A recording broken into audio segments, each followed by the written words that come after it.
سکتا ہے۔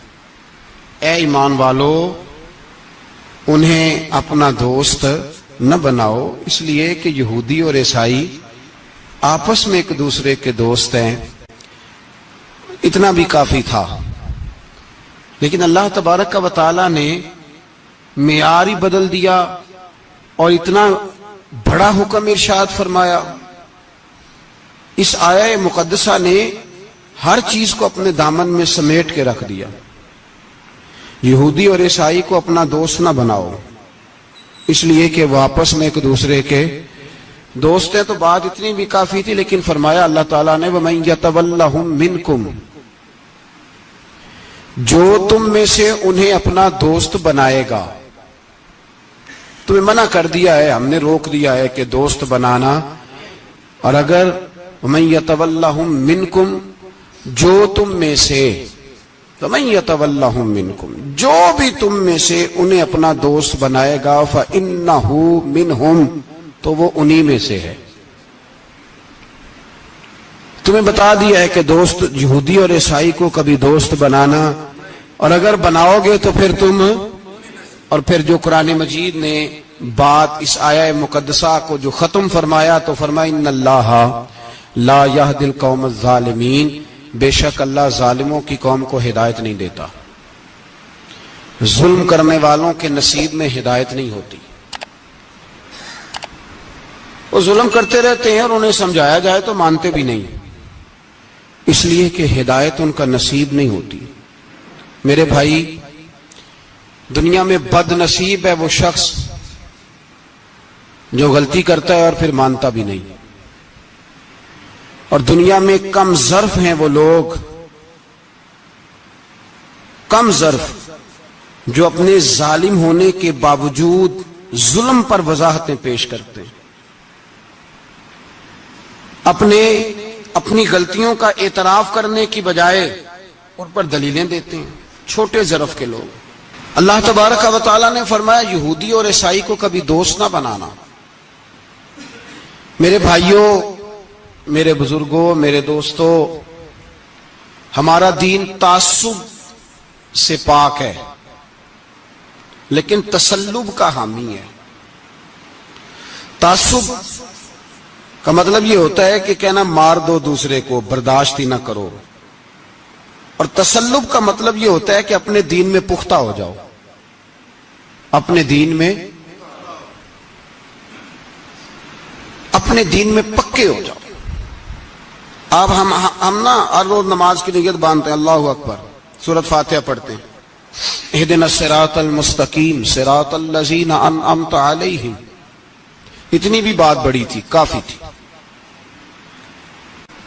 اے اللہ ہمیں صراط مستقیم پہ چلا اور ان لوگوں کے رستوں پہ چلانا جن پر تو نے انعام کیا، بڑی بات تھی، مثبت بات ہو گئی، منفی بات کی ضرورت نہ تھی۔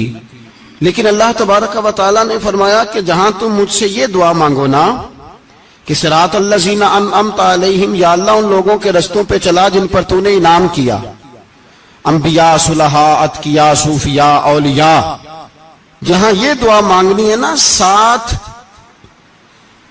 ایک اور بات بھی تم نے کرنی ہے، وہ کیا ہے؟ غیر المغضوب علیہم ولا الضالین، اے اللہ ان سے ہمیں بچا جن پر تیرا غضب ہوا، ان کے رستے پہ نہ چلانا جن پہ تیرا غضب ہوا اور جو گمراہ ہو گئے۔ اب دو باتیں سمجھ میں آئیں کہ مومن کو اپنے عقیدے سے پیار کرنا ہے اور کافر کے عقیدے سے اظہار بیزاری کرنا ہے، ان کے نظریے سے، ان کے عقیدے سے نفرت کرنی ہے۔ کافر کے عقیدے اور نظریے سے، اس کا کیا مطلب ہے؟ تسلب کا مطلب ہوتا ہے اپنے دین میں پکا ہونا۔ دو تین جملوں میں بات سمجھاتا ہوں، اگر آپ کی سمجھ میں آئی تو بڑا بہتر ہوگا۔ دو تین جملوں میں، تسلب پکا ہونا، اس کا کیا مطلب ہے؟ اس کا مطلب یہ ہے کہ اپنی آنکھوں پر جو تم نے اینک لگانی ہے وہ دین کی اینک لگانی ہے، جو چیز بھی دیکھنی ہے وہ دین کی آنکھ سے دیکھنی ہے، جو کچھ بھی تم نے چاہنا ہے، بڑی بات کر رہا ہوں اگر آپ سمجھے تو، جو بھی تم نے دیکھنا ہے دین کی اینک سے دیکھنا ہے، جو تم نے چاہنا ہے وہ دین کے دل کے ساتھ چاہنا ہے، اور جو تم نے سوچنا ہے وہ دین کے دماغ کے ساتھ سوچنا ہے. اس کا ترجمہ اقبال نے کیا, کہنے لگے قوم مذہب سے ہے, مذہب جو نہیں. قوم کس سے ہے؟ قوم مذہب سے ہے, مذہب جو نہیں. اور فاضل بریلوی کہتے ہیں دہن میں زبان تمہارے لیے اور بدن میں ہے جان تمہارے لیے. ہم آئے یہاں تمہارے لیے تو اٹھیں بھی وہاں تمہارے لیے. اپنی ہر چیز, ہر نقطہ نظر میں پہلے دین, اس کے بعد کوئی اور. کافر کے عقیدے سے ہمارے زمانے میں نا فلسفی, منطقی, ادیب, شاعر, ملنگ, تلنگ, یہ بڑی جماعتیں. کھچڑی ہے, کھچڑی. اب وہ کھچڑی ایک نیا درس دیتی ہے. وہ کھچڑی یہ کہتی ہے کہ یہ سارے اللہ کو پکارتے ہیں, سارے اسی کے نام ہیں. یہ سارے, ہمارے ایک سابق وزیر اعظم نے بھی کہا تھا, ایک نوجوان کی عادت دی ہے گھسی پٹی جماعت نے, وہ بھی یہی کہتے ہیں. ہولی پہ بھی چلے جاؤ, دیوالی پہ بھی چلے جاؤ, ہندوؤں کے مندر میں بھی چلے جاؤ. وہ کہتے ہیں سارے اسی کے نام ہیں, جو بت کو پکار رہا ہے وہ بھی اسی کو ہی پکار رہا ہے, معاذ اللہ. جو رام رام کہہ رہا ہے وہ بھی بات اصل وہی ہے. وہ بیوقوف ہو, اگر بت کو پکارنے والا بھی کسی نہ کسی رنگ میں اللہ کو ہی پکار رہا تھا, معاذ اللہ, تو پھر نبی پاک صلی اللہ علیہ وسلم کو کیا ضرورت تھی بتوں کا مقابلہ کرنے کی؟ تم نے تو سارا دین ہی مشکوک کر دیا. ہر شے مشکوک ہو گئی. جو بتوں کو پکار رہا ہے وہ بھی اسی کو پکار رہا ہے, جو رام کہہ رہا ہے وہ بھی اسی کو کہہ رہا ہے, جو پتھر پوج رہا ہے وہ بھی. کیا تماشا لگایا ہوا ہے. اللہ تبارک و تعالیٰ تو اتنا غیور ہے, وہ کہتا ہے ان اللہ لا یغفر ان یشرک بہ ویغفر ما دون ذلک لمن یشاء. میں ہر چیز بخش دوں گا, میرے ساتھ کسی کو شریک نہ بنانا, میں اس کی معافی نہیں دوں گا. اللہ کے پیارے پیغمبر حضرت عزیر, جناب عیسیٰ علیہ السلام کو جب لوگوں نے معاذ اللہ خدا کا بیٹا کہا تو رب تبارک و تعالیٰ نے قرآن پاک کی آیتیں نازل فرمائی. اور میں یہ جھوٹ بولتے, یہ ظلم کرتے ہیں اپنی جانوں پر. او بھائی, یہ کھچڑی جو پکا رہے ہیں نا ملنگ لوگ, ادیب لوگ, سارے اسی کے نام ہیں. اس کا ایک ہی نام ہے, لا الہ الا اللہ, لا الہ الا اللہ, لا الہ الا اللہ. اس کے سوا کوئی بھی معبود ہو ہی نہیں سکتا, سوال ہی نہیں. او خدا کے بندے, یہ فلسفہ. اور پھر ہم سیانے بڑے, ہمارے دلوں میں رحمت بڑی ہے, نرمی بڑی ہے کافر کے حق میں, مشرک کے حق میں, سارے جی اسی کو پکارتے ہیں. تو زیادہ مہربانی کرنے والا ہے یا نبی پاک زیادہ رحمت للعالمین ہے؟ حضور نے تو فرمایا بت کے پجاری سے جہاد ہوگا تلوار کے ساتھ, پنڈت اور جوگی کاٹے جائیں گے تلوار کے ساتھ. جو اللہ تبارک و تعالیٰ کی توحید میں کسی کو شریک کرے گا, مسلمان اس کے خلاف اٹھیں گے. تو کہہ رہا سارے یہ ایک ہیں. تسلب نہیں, دین کی پختگی نہیں. ہمارے ہاں لوگ مسئلہ پوچھتے ہیں, پاکستان میں جو عیسائی رہتے ہیں نا وہ غریب ہیں, پاکستان میں جو عیسائی رہتے ہیں نا وہ, اور جو امریکہ میں رہتے ہیں. پاکستان کے اندر جو لوگ ہیں نا وہ مسئلہ پوچھتے ہیں, کہتے ہیں جی عیسائیوں کے ساتھ کھانا پینا جائز ہے. میں نے کہا امریکہ میں جب رہتے ہو تب کیوں نہیں پوچھتے؟ یہاں تم مسئلہ پوچھتے ہو, پوچھتے ہیں نا لوگ عیسائیوں کے ساتھ کھانا پینا جائز ہے کہ ناجائز, اور وہاں جب تمہیں ضرورت ہوتی ہے پاسپورٹ کی تو عیسائی بی بی سے نکاح کر لیتے ہو. اور پوچھو نا اپنے ملک کے سیاستدانوں سے, پوچھو ان سے کہ تمہارے بچے جو جا کے وہاں روٹیاں کھاتے ہیں تو کون سے ہوٹل ہیں جہاں بالکل جائز تمہارے لیے علیحدہ سے پکتا ہے؟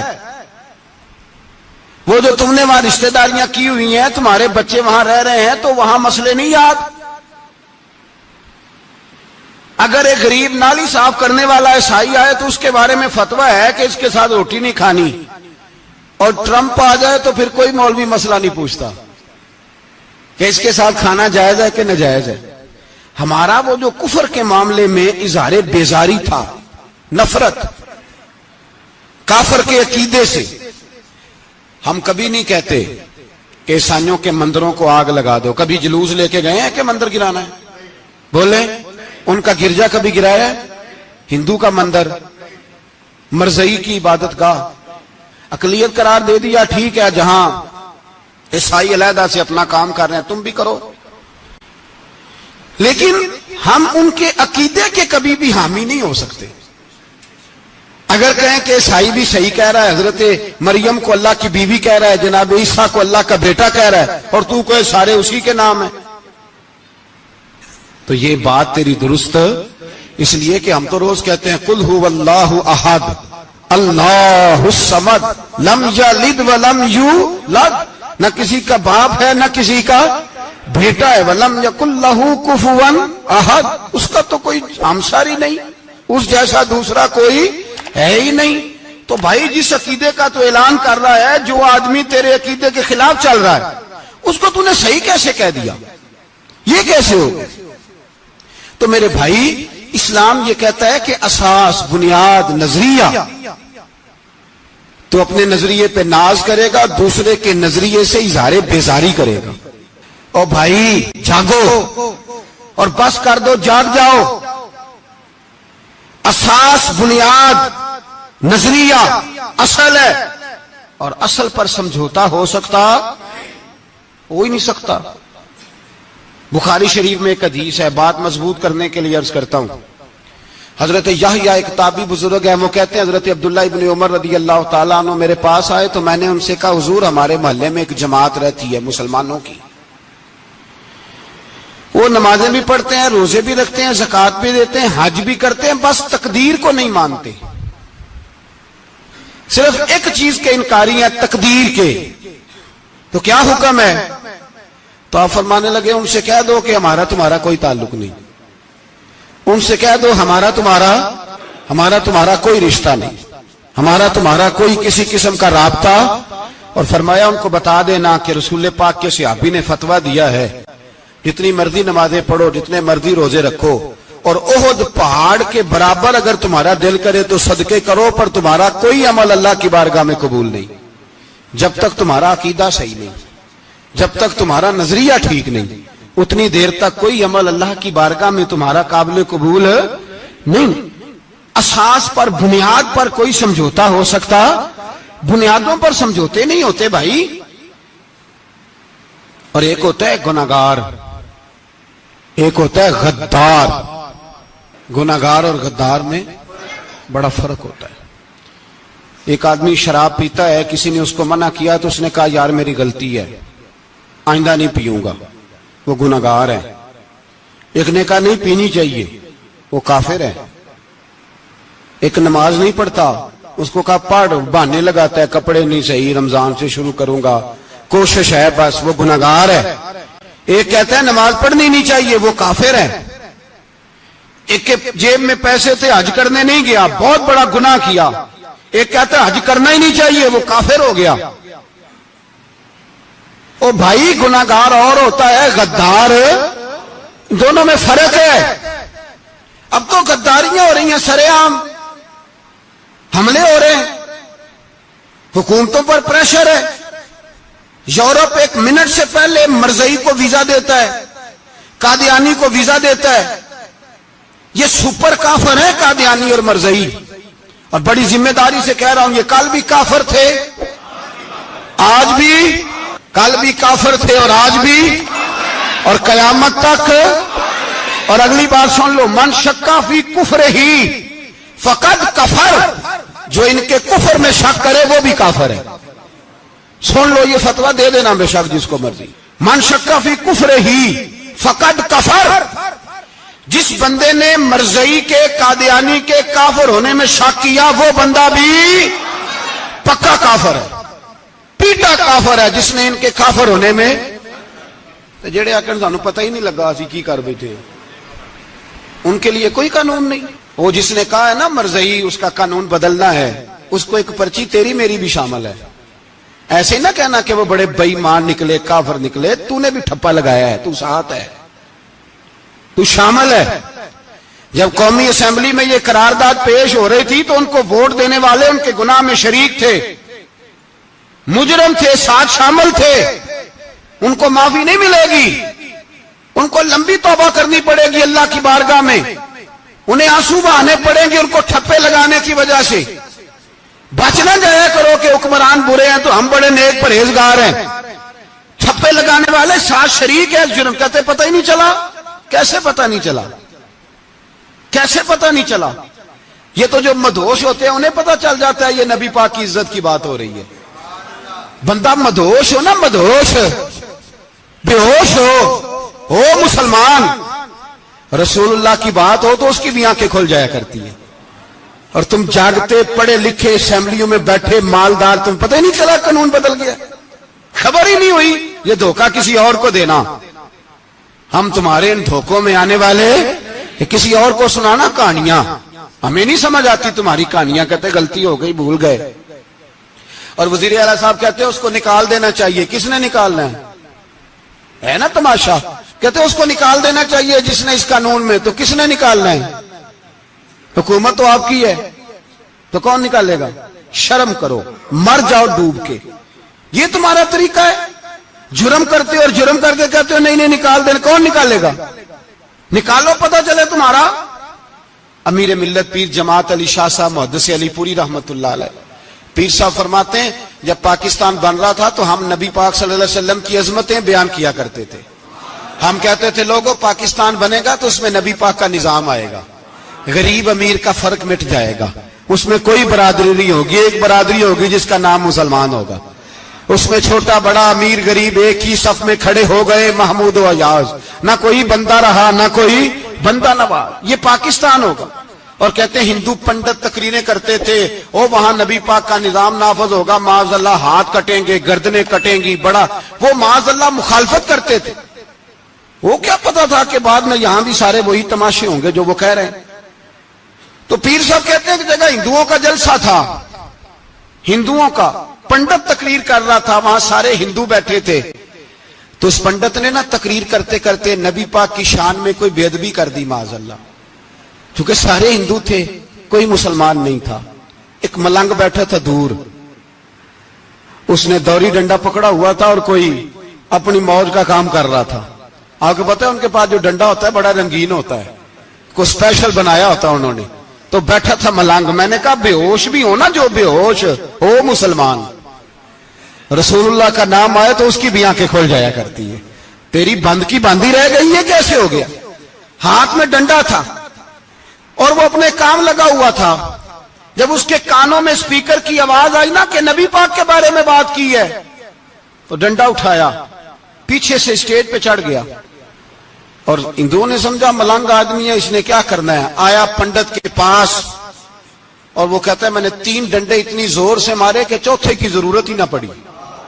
اتنی زور سے 3 ڈنڈے سر پہ مارے کہ چوتھے کی ضرورت ہے اس کی پھر آواز ہی نکلی، مر گیا وہ. مجھے پکڑا جیل میں پھینک دیا. امیر ملت پیر جماعت علی شاہ صاحب کہتے ہیں میں امرتسر کی جیل میں ملنے گیا اور میں نے اس کے سامنے کھڑے ہو کے کہا، میں نے کہا بیلیا، نہ تو نماز پڑھے، نہ تو روزہ رکھے، نہ تو مسجد آئے، نہ تو کوئی اور کام کرے، اور اتنا بڑا تو نے کام کیا، گستاخ مار دیا. تو پیر صاحب کہتے ہیں وہ ملنگ اپنے پیروں پہ اٹھ کے کھڑا ہو گیا اور اس کی آنکھوں میں آنسو تھے اور میری طرف دیکھ کے کہنے لگا پیر جی میں نے لمیاں گلاں تے نہیں آندیاں، میں ان پڑھا چوکھا تے نے مینوں پتا گناہگار ہاں، بڑا گناہگار ہاں، بڑا گناہگار ہاں، بڑا گناہگار، بڑا گناہگار ہاں، پر قسم اللہ دی عزت دی میں گناہگار ہاں پر اپنے نبی دا غدار نہیں، گناہگار ہاں پر رسول اللہ دا غدار. کوئی بات نہیں، اگر کوتاہیاں کرتا ہوں تو یہ تو نہیں نہ ہو سکتا کہ اونچی اور سچی سرکار کی کو میرے سامنے بے ادبی کر کے چلا جائے. یہ تینوں پتہ ہی نہیں لگا، تو کہتا خبر ہی نہیں ہوئی، کب ہو گیا پتہ ہی نہیں تھا. وضاحتیں دیتا پھرتا ہے. اور کچھ مولوی ملا جو دھبا ہے دین کے نام پہ وہ وضاحتیں دیتے پھرتے ہیں، کہتے ہیں مناظرے کر لو، شرم کرو. دین کے نام پر ووٹ مانگ کے اسمبلیوں میں جاتے ہو اور وہاں جا کے ان بھائی مانوں کی گودوں میں بیٹھ جاتے ہو، تمہیں حیا نہیں آتی. اور نبی پاک کی بات آئے تو پھر بھی تمہاری غیرت جوش نہیں مارتی، پھر بھی دلیلیں دیتے پھرتے ہو. میرے رسول پاک علیہ الصلوۃ والسلام کے غلاموں یاد رکھو، دین میں تسلط پیدا کرو، مضبوطی. کل لوگ مسئلے پوچھا کرتے تھے کہ صحابی کا اہل بیت کا بے ادب ہے تو اس کے جنازے پہ جائیں کہ نہ جائیں. اب نہیں لوگ پوچھتے، اب ہمارے دلوں میں فتوے زیادہ آ گئے ہیں، مرضی کرتے پھرتے ہیں. ہمارا بچہ کسی بد مذہب کی مسجد میں جاتا ہے ہم کہتے ہیں نہیں نہیں ویسے ہی جاتا ہے. تجھ سے پوچھا جائے گا، اس دن پتا چلے گا، جس دن تم مرے گا تو تیرے لیے دعا بھی نہیں کرے گا، تیری قبر پہ بھی نہیں جائے گا، تجھے پتا چلے گا اس دن کہ ویسے ہی جاتا ہے کہ ایسے جاتا ہے. کوئی پابندی نہیں، کوئی تسلط بھی نہیں، عقیدے میں ایمان میں کوئی پختگی نہیں، ہمیں خیال ہی نہیں کہ کدھر جا رہی ہیں اولادیں، سوچتے ہی نہیں ہم. خیال ہونا چاہیے، سمجھ ہونی چاہیے. میرے رسول پاک علیہ الصلوۃ والسلام کے صحابہ میں تسلط تھا، تسلط. سگی اماں بھی اگر بے ایمان ہوتی تھی تو صحابہ قریب نہیں آنے دیتے تھے. حضرت اسماء بنت ابی بکر صدیق ان کی ماں مشرکہ تھی. جناب صدیق اکبر کی ایک زوجہ حضرت ابو بکر نے طلاق دے دی. کچھ عرصے کے بعد وہ اپنی بیٹی کو ملنے آئی، ماں بیٹی سے ملنے آئی تو حضرت اسماء بنت ابو بکر کو پیغام بھیجا، کہا بیٹے میں تجھے ملنا چاہتی ہوں. تو کہا اماں ذرا ٹھہر جا، پہلے میں اپنے نبی سے پوچھ لوں. پہلے اپنے ماں بعد میں ہے، نبی پہلے ہے. پہلے حضرت اسماء حضور کی بارگاہ میں گئی، یا رسول اللہ میری اماں ملنا چاہتی ہے اور مشرکہ ہے، حکم کیا ہے؟ فرمایا تو ماں کی حیثیت سے مل سکتی ہے. انہوں نے تو سگے ماں باپ سے ناطے توڑ لیے، سگے رشتہ داروں سے، اور تو ان سے دوستیاں ختم نہیں کر سکتا، تیرا تعلق بھی نہیں، سارے اسی کو پکارتے ہیں، سارے ایک ہی ہیں. یہ تماشے کسی اور کو دکھانا، یہاں رسول اللہ کے غلام بستے ہیں. ہمارا عقیدہ بڑا پختہ ہے، بڑا پختہ، بڑے پختہ نظریات کے لوگ اللہ نے اس دھرتی کو عطا فرمائے. اس زمین نے بڑے کامل مومن پیدا کیے. بھائی یاد رکھو، رسول پاک علیہ الصلوۃ والسلام کے غلاموں میں اپنے دین کے لیے تسلط تھا، پختگی تھی، کفر سے بیزار رہتے تھے. اگر سب کو ایک میں ایک ہی کرنا تھا تو پھر اتنی لمبی چوڑی جدوجہد، امیر حمزہ کا کلیجہ نکل گیا، کان کٹ گئے، سب کچھ ہو گیا، اور آج تم ان شہیدوں کی لاشوں پہ کھڑے ہو کے کہتے ہو کہ یہ تو ایسے ہی کٹ گئے. مذاق ہے یہ؟ کوئی مذاق ہے؟ اصل بات بتاؤں آپ کو کیا ہے؟ دین مفت میں ملا ہے، اور جو شے مفت مل جاتی ہے اس کی قدر نہیں ہوتی. قدر دین نبی دا ایک ہی جانن دنیا دار کمینے، دین نبی دا جانن والے سونگے وچ مدینے. تجھے کیا پتا، تجھے کیا خبر اس دین کی؟ تجھے خبر ہی نہیں میرے رسول پاک کا پسینہ کتنا بہا ہے. کبھی تیرا پھیرا لگے تو احد کے پہاڑ سے جا کے پوچھنا نبی پاک کا خون کتنا بہا ہے. کبھی ٹائم ملے نا ملک شام جا اور حضرت بلال کی قبر پہ کھڑے ہو کے پوچھ دین کتنا قیمتی ہے. اور پھر اس سے زیادہ بات پوچھنی ہو نا کبھی تو مدائن جا، حضرت سلمان فارسی کے مزار کے پاس ان سے پوچھ دین کی قیمت کتنی ہے. وہ تجھے بتائیں گے کہ کئی 100 سال لگ گئے نبی پاک کے قدموں میں پہنچنے تک. 100 سال، کئی 100 سال. اور اگر پھر بھی تجھے تسلی نہ ہو تو جنت البقیع میں جا اور سیدہ طیبہ طاہرہ حضرت فاطمہ الزہرا سے پوچھ، ان سے پوچھ بی بی اس دین کی قدر کیا ہے.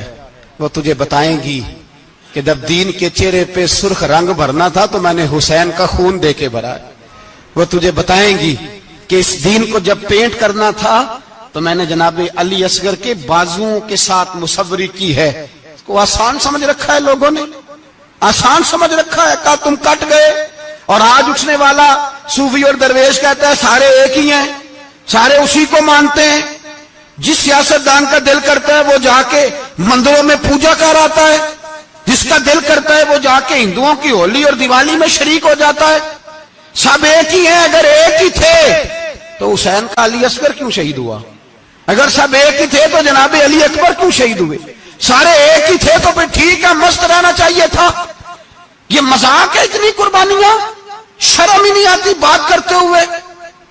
جاگو اور اپنے دین کو سمجھو. میرے رسول پاک علیہ الصلوۃ والسلام نے جو دین دیا اس میں تسلب ہے، تسلب، کفر سے بیزاری.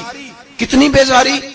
حضرت ام حبیبہ رضی اللہ تعالیٰ عنہ ام المومنین ہے، یہ ہماری اماں ہیں. ام، ماؤں کے نام تو بچوں کو آنے چاہیے نا. یہ مومنوں کی ماں ہیں، ابو سفیان کی بیٹی ہیں. حضرت ابو سفیان رضی اللہ تعالیٰ عنہ کی بیٹی نبی پاک کی زوجہ ہیں. جناب امیر معاویہ رضی اللہ تعالیٰ عنہ کی سگی بہن حضور کی زوجہ تھی. بہت بڑے امیر باپ کی بیٹی تھی. مدینے جب آئیں تو نبی پاک کے گھر میں غربت دیکھی. آزمائش دیکھی، کئی کئی دنوں کے فقر اختیاری کے جلوے دیکھے۔ ابو سفیان ایک مذاکرات کے سلسلے میں مدینے آئے اور کہتے ہیں میں نے سوچا سیدھا اپنی بیٹی کے گھر جاتا ہوں، تو کہتے ہیں میں حضرت ام حبیبہ کے صحن میں داخل ہوا تو چارپائی پہ بستر بچھا ہوا تھا، اور ام حبیبہ ایک سائیڈ پہ بیٹھ کر تو سوئی دھاگے کے ساتھ کوئی کام کر رہی تھی۔ ابو سفیان کہتے ہیں میری بیٹی کی نظر پڑی تو ام حبیبہ جلدی سے اٹھی، اٹھ کے بستر جو چارپائی پہ بچھا ہوا تھا وہ بستر اٹھایا، لپیٹا، اندر لے گئی۔ بعد میں باہر آئی تو میں نے بیٹی کے سر پہ ہاتھ رکھا، میں نے کہا بیٹی میں سمجھ گیا ہوں، بستر پہ میری نظر پڑی ہے، لگتا ہے کئی سال پرانا ہے، پیوند بھی لگے ہوئے ہیں، تو اس لیے اندر رکھا ہی ہے کہ پرانے بستر پہ باپ کو بٹھاؤں گی، اس لیے رکھا ہی ہے۔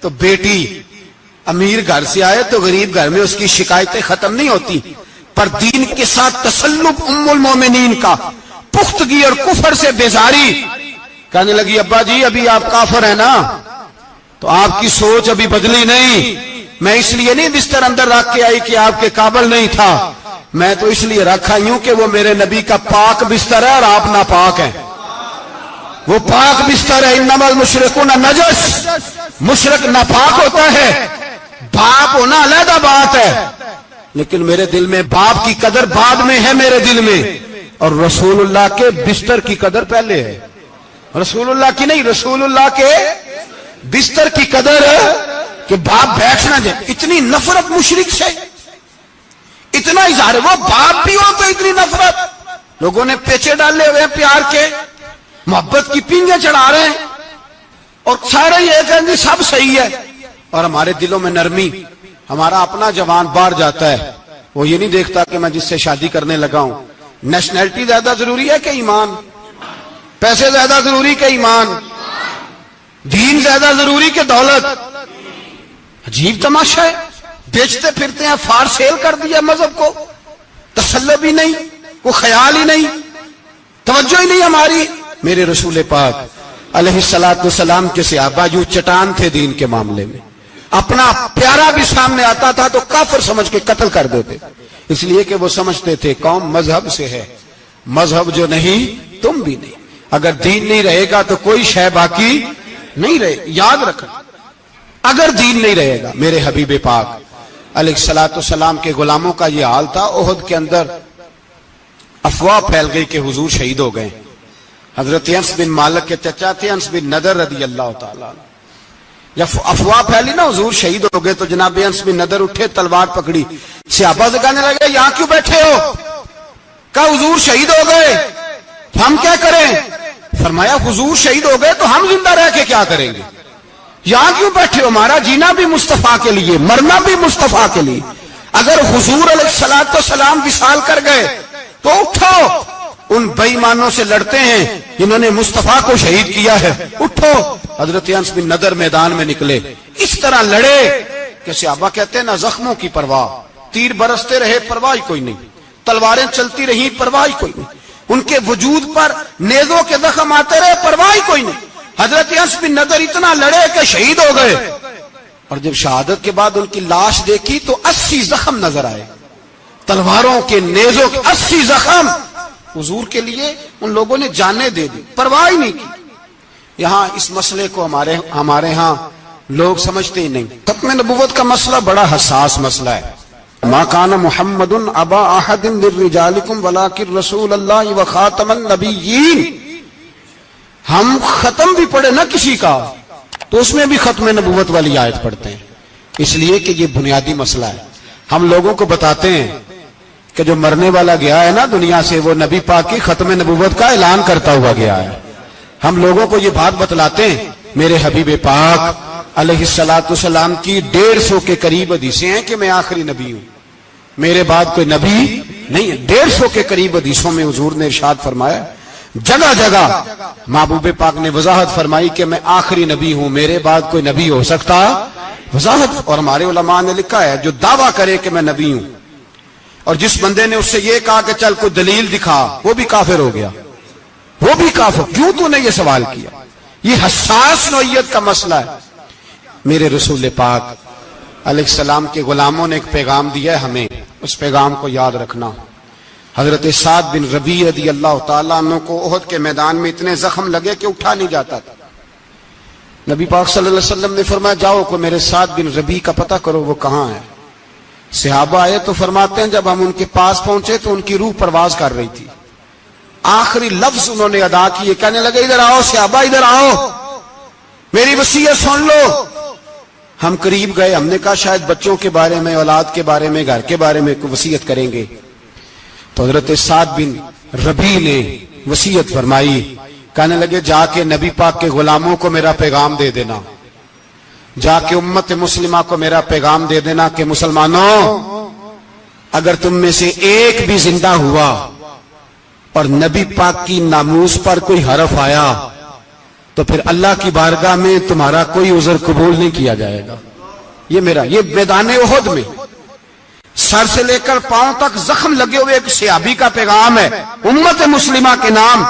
حضرت سعد بن ربیع رضی اللہ تعالیٰ عنہ فرمانے لگے میں مرتے وقت مسلمانوں کو پیغام دے کے جا رہا ہوں کہ اگر حضور کی عزت پر، ناموس پر، نبی پاک صلی اللہ علیہ وسلم کی ذات پر ذرا سا بھی حرف آیا اور مسلمان زندہ ہوئے اور پھر اگر وہ سمجھیں کہ ہمیں اللہ کی بارگاہ سے معافی مل جائے گی تو یاد رکھنا رب ہر بات معاف کرے گا، اس بات میں تمہیں اللہ معافی، اس میں تمہیں یہ پیغام دیا سعد بن ربیع نے اور امت کو سمجھایا کہ ہر بات میں کمپرومائز کر لینا، رسول اللہ کی ذات کے بارے میں کمپرومائز نہ کرنا۔ جب سے مرزائیوں کو ان سپر کافروں کو اقلیت قرار دیا گیا ہے، اس کے بعد کسی مرزائی کی عبادت گاہ جلائی ہے مسلمانوں نے؟ بولے کبھی کسی مرزائی کے ساتھ مسلمانوں نے کوئی ظلم کیا ہے بعد میں؟ ٹھیک ہے اپنی عبادت کر رہے ہیں جس طرح بھی کر رہے ہیں، باقی اقلیتیں بھی رہیں۔ کبھی دوبارہ علماء نے یہ تحریک چلائی ہے کہ انہیں پاکستان سے نکالو، یہ کیوں بستے ہیں یہاں؟ اقلیت ہے تو رہنے دو، جو بے ایمان ہے کافر ہے اسے گھسیٹ کے دین میں کیوں لاتے ہو؟ جب وہ آنا نہیں چاہ رہا، انہوں نے اس کانے بے ایمان کو نبی مانا ہوا ہے، وہ اس کو پیغمبر مانتے ہیں، کبھی ذلی نبی مانتے ہیں، کبھی بروزی نبی مانتے ہیں، پوری دنیا میں نیٹ ورک بنایا ہوا ہے، ہر جگہ ڈنڈورا پیٹتے پھرتے ہیں۔ وہ کہتے ہیں خاتم النبیین کا معنی یہ ہے کہ نبی پاک تو مہرے لگانے آئے ہیں، بڑے نبی آ سکتے ہیں۔ ان کا عقیدہ یہ ہے کہ مرزا مستقل نبی نہیں تھا، وہ حضور کا سایہ بن کے آیا تھا۔ وہ معاذ اللہ جس نبی کا اللہ پاک نے ظاہری حیات میں سایہ نہیں بنایا، یہ کانا سایہ بنے گا نبی پاک کا؟ اس بے ایمان کو وہ اپنا پیشوا مانتے ہیں۔ چلو چھوڑو، جو کافر کو اپنا پیشوا مانے وہ بندہ صحیح ہوتا ہے؟ چلو نبی نام بھی مانے، پیشوا مانے، وہ صحیح ہوتا ہے؟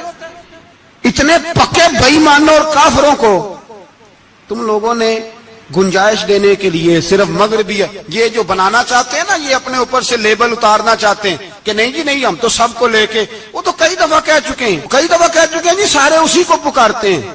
نہ سارے اسی کو نہیں پکارتے، اس کو اگر صحیح پکارتے ہیں تو مسلمان پکارتے ہیں، باقی اس کو صحیح پکارتے کہ جھوٹ بولتے ہیں، ملاوٹ کرتے ہیں، شرک کرتے ہیں، کفر کرتے ہیں، اور اللہ کی بارگاہ میں کفر و شرک کی کوئی معافی۔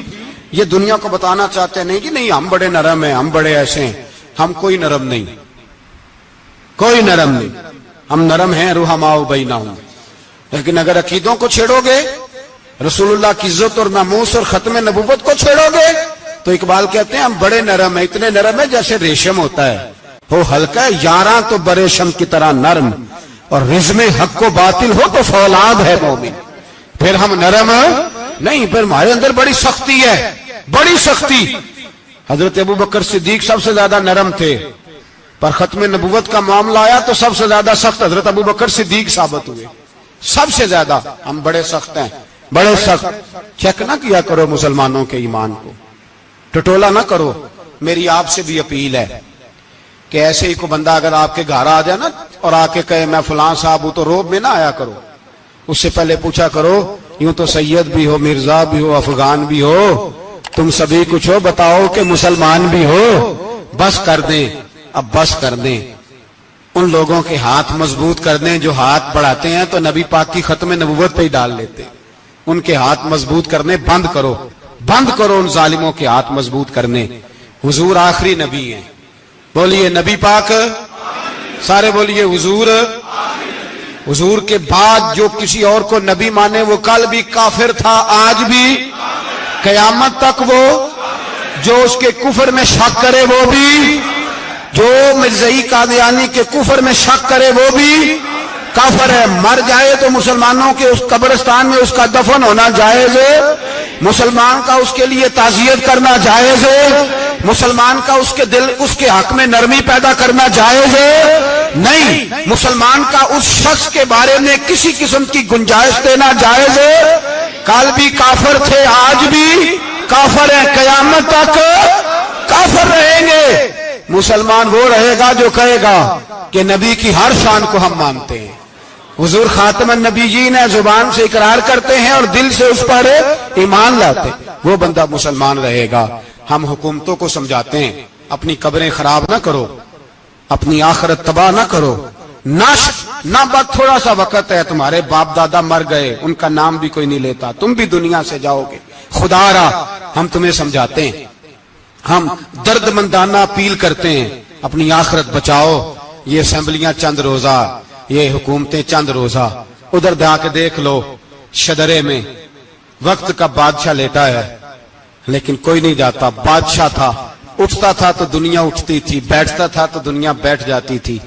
آج ہمارے بہت سارے نوجوانوں کو پتہ نہیں کہ اس کسی بادشاہ کی قبر بھی ہے، بہت بڑا مقبرہ بنا، بڑی سیرگاہ بنی ہے، پر کوئی جاتا نہیں۔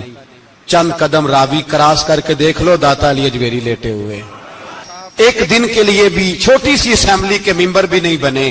میراں نہ امیراں دے دیوے بلدے نہیں، صدا فقیراں دے، نہ وہ والی حکومت کرو جس کے بعد تمہاری فاتحہ بھی کوئی نہ پڑھے۔